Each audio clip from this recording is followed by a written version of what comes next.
wahidan. Saya tidak bisa menyebut nama antum semuanya. Mohon maaf, tidak mengurangi rasa hormat saya kepada antum semua. Mudah-mudahan kedatangan antum di sini, di tempat yang mulia ini, menambah keberkahan kita kepada Allah Subhanahu wa taala. Dan yang bil khusus, yang sama-sama kita hormati, yang sama-sama kita cintai, guru kita Kiai Tohawi atau Abah Toh, yang alhamdulillah beliau tadi telah memimpin doa dan zikir.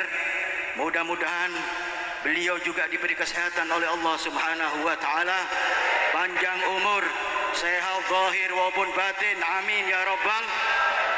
Dan juga segenap keluarga besar, saudara-saudara dari anak turun almarhumlah Kiai Haji Dimyati, yang juga mohon maaf karena banyak tidak bisa menyebutkan satu persatu, yang insya Allah mereka semuanya dalam keadaan istiqomah, amin ya rabbal. Hadirin dan hadirat kaum muslimin, sebelum saya mulai, ada ganjalan hati saya. Sebetulnya bukan ganjalan, cuma tadi ditegur kita sama satu kiai bahwa kalau di masjid atau menyebut nama seseorang wali kurang afdol, kurang baik kalau merokok. Masya Allah, luar biasa. Tetapi ada alasan saya, mungkin alasan semua orang, kenapa merokok. Saya ingin masuk surga, kiai. Karena di surga tidak ada api, tidak ada rokok otomatis. Belum ada riwayat, mohon maaf, belum ada riwayat surga ini ada apinya, belum ada. Baik hadis apalagi Al-Quran, kalau ingin ngerokok di surga, masuk neraka dulu, naudzubillah. Maka yang di belakang semua ini ahli perokok semua. Mudah-mudahan sehat, panjang umur, amin. Masuk surga, amin ya rabbal. Hadirin wal hadirat rahimakumullah. Luar biasa, tadi Abang Toh bilang ini Habib masa transisi seperti ini yang hadir. Saya bilang ini bukan transisi, Kiai. Ini undangannya Syekh Abdul Qadir Al-Jailani dan juga guru kita almarhumlah Abu Ya Uci Turtusi.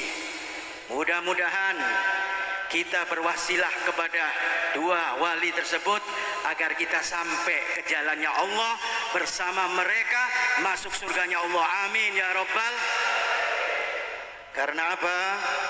Karena Syekh Abdul Qadir Al-Jailani ini seorang wali yang keramat, yang luar biasa.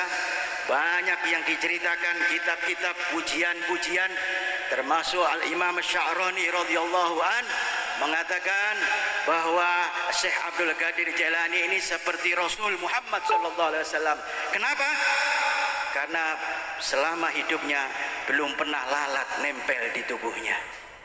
Bahkan suatu saat pernah Syekh Abdul Qadir Jailani duduk di suatu masjid, ada burung yang mengeluarkan kotoran terkena bajunya. Setelah terkena bajunya, langsung burung tadi mati, jatuh di depannya. Maka langsung dibuka oleh Syekh Abdul Qadir Jailani bajunya. Katanya dia, saya takut dosa dengan kematian burung ini, maka baju saya sedekahkan kepada orang lain. Ini luar biasa sekali. Kalau kita baca keramat-keramat beliau, Syekh Yusuf bin Ismail An-Nabhani menceritakan dalam Jami'atul Karamatul Aulia, dia menceritakan bahwa Tuan Syekh Abdul Qadir Jailani bisa menangkap musuh meskipun bukan di hadapannya, musuh yang jauh dari negara yang lain bisa ditangkap oleh Syekh Abdul Qadir Jailani. Karena apa? Karena dia mendengar sendiri dari gurunya. Seorang guru sufinya mengatakan ada seorang pedagang yang akan berlayar untuk berdagang. Tetapi ketika ketemu dengan gurunya Syekh Abdul Qadir Jailani, dia minta doa, minta saran. Bagaimana ya Syekh? Saya bulan ini atau hari ini saya akan berlayar. Ini yang saudagarnya yang bernama Mudhaffar Al-Hasan. diceritakan oleh Syekh Yusuf Al-Nabhani di dalam kitabnya. Maka gurunya si Abdul Qadir Jailani mengatakan, jangan sekali-kali kamu jalan. Kalau kamu melanggar perintah saya, maka kamu akan di jalan akan dirampok, bahkan akan dibunuh. Maka setelah keluar pedagang tadi, ternyata di jalan bertemu dengan Sultan Aulia Syekh Abdul Qadir Al-Jailani. Maka disampaikan, wahai Sultan, wahai Syekh, saya tadi bertemu dengan gurumu. Saya mau berlayar, dilarang. Tidak boleh, harus menunggu perintah beliau baru boleh jalan. Maka Syekh Abdul Qadir Jailani mengatakan, sudah, kamu berangkat hari ini, saya akan menanggung keselamatan kamu, saya akan menanggung dagangan kamu sampai selamat di kota yang kamu tuju. Maka saudagar tadi memberanikan diri langsung berlayar, hadirin. Sampai berlayar di mana, di Syria tadi, di Sam. Dia berdagang luar biasa, laris habis. Saking capeknya, dia waktu ke kamar mandi, uangnya ketinggalan di kamar mandi, lalu dia istirahat tidur. Dalam tidur tadi, dia bermimpi seakan-akan dia dirampok. Setelah dirampok, dibunuh, dipenggal kepalanya, lehernya dipenggal. Setelah itu dia bangun. Bangunnya tadi masih terasa sakit, penggalan tadi masih ada darah di lehernya, tapi dia dalam keadaan hidup. Karena apa? Karena mimpi. Maka segera dia balik. Dia bingung, saya mau cerita kepada siapa ini? Kepada Syekh Abdul Qadir Jailani atau kepada gurunya? Maka sebelum ketemu Syekh Abdul Qadir Jailani, ketemu gurunya sendiri. Subhanallah, ketemu gurunya. Wahai fulan, wahai pedagang, kamu itu selamat karena apa? Karena doanya Syekh Abdul Qadir Jailani sebanyak 17 kali. Dan kamu selamat berkat doanya Syekh Abdul Qadir Jailani. Mau tidak mau, dia juga harus ketemu Syekh Abdul Qadir Jailani. Maka ditemui Syekh Abdul Qadir Jailani. Belum sempat bicara, Syekh Abdul Qadir Jailani mengkasap juga.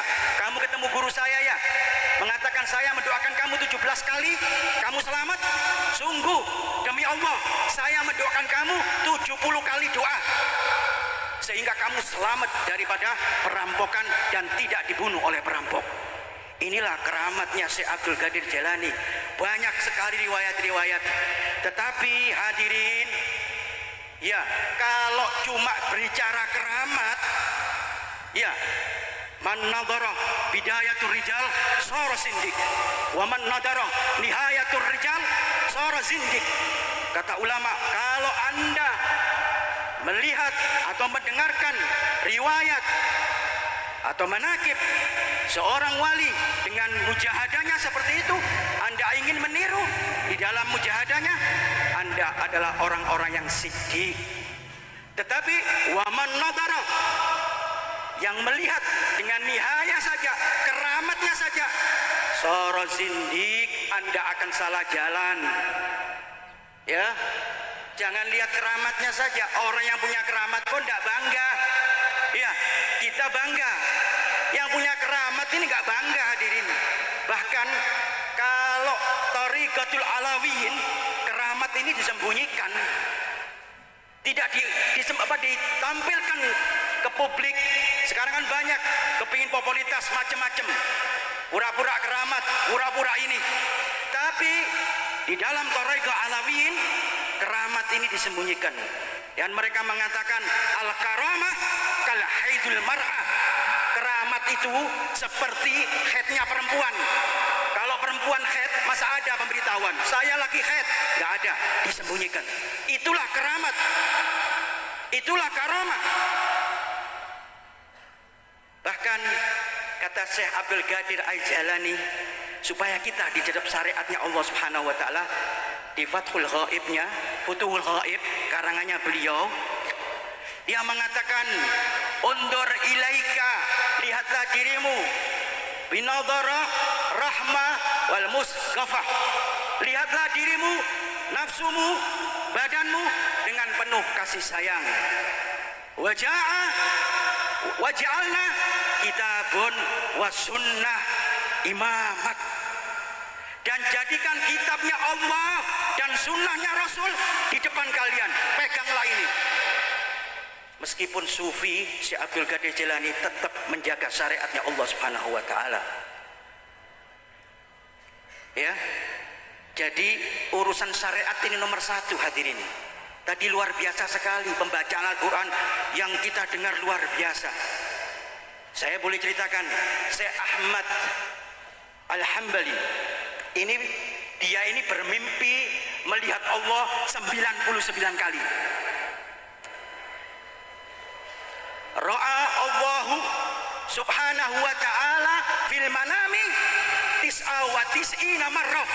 Katanya Imam Ahmad bin Hanbal, saya memandang Allah di dalam mimpi 99 kali.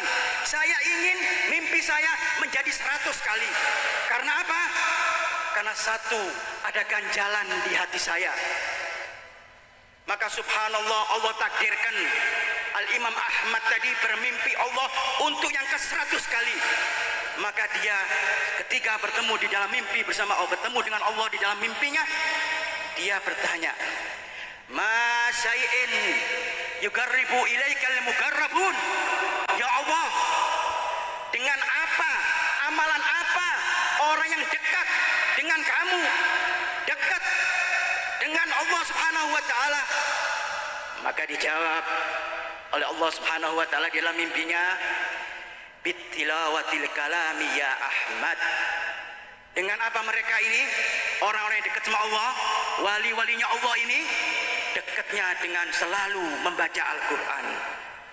Belum puas, Sayyidina Ahmad bin Hanbal tanya lagi, ya Rab, bifahmin au bi ghairi fahmin, faham atau tidak faham ya Rab? Maksudnya baca Al-Quran tadi faham apa tidak? Boleh nggak baca Al-Quran faham atau tidak faham? Dijawab oleh Allah, bifahmin au bi ghairi fahmin ya Ahmad, faham atau tidak faham tetap baca Al-Quran. Maka disitulah tingkat derajat seseorang yang cinta dengan Al-Quran akan diangkat derajatnya oleh Allah Subhanahu wa taala.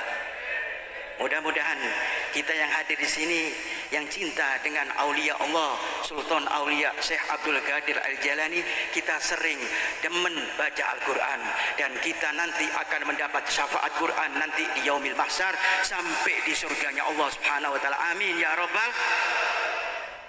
Karena apa?